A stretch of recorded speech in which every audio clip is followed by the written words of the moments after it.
بسم اللہ الرحمن الرحیم لبیک حیدر آپ سے وعدہ ہے یہ ہر دم، اہل ستم جتنی بھی کر لیں سازشیں پہ ہم رکنے نہ دیں گے، ہم جلوس و مجلس و ماتم جھکنے نہیں دیں گے کبھی عباس کا پرچم۔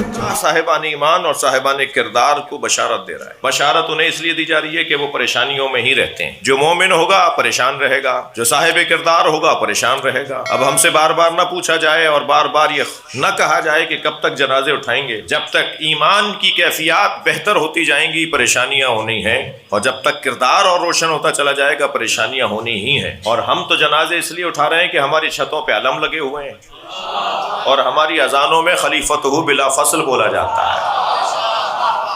اور عجیب داستان ہے کہ جس سال اس خلیفتہ بلا فصل کو دہشت گردی کہا گیا، مجلس تو میں نے اسی امام بارگاہ سے، کراچی کے اشرے اسی امام بارگاہ سے پڑھنا شروع کیے تھے جی، ظاہراً 98 یا 97 کی بات ہے۔ تو 2 سال یہاں مسلسل حاضری رہی میری۔ بہت سے لوگ ابھی میں دیکھتا ہوں تو خوشی ہوتی ہے، ابھی موجود ہیں۔ ابھی جناب شکیب صاحب سے جناب کوثر الہ آبادی اللہ مقامہ کا ذکر ہو رہا تھا۔ مولانا مرحوم نجفی صاحب رحلت فرما گئے، ہمارے مہدی بھائی کے والد، اور ایک بڑی تعداد اس علاقے کے معتبر لوگوں کی اس وقت ہمارے درمیان نہیں ہے۔ ان سب کی مغفرت کے لیے بلند پڑھتے ہوئے اور عشرے پڑھتے ہوئے تو بچپن سے اس عمر سے ربائی پڑھنے کے لیے بٹھا دیے جاتے تھے ممبر پر۔ تو بہرحال اب بھی اس بات کا احساس ہے کہ مجلس پڑھنا نہیں آتی، مگر بہرحال بیٹھ ضرور جاتے ہیں ممبر پہ۔ تو مگر اتنی مدت 27 25 26 27 سال ہو جائیں گے، 27 سال تقریباً ہو جائیں گے مجالس پڑھتے ہوئے، مگر کبھی میری مجلسوں میں اس تعداد میں لوگ شیعہ نہیں ہوئے جتنے اس سال ہوئے پورے پاکستان۔ صحیح باتیں ہماری پر اثر ہو،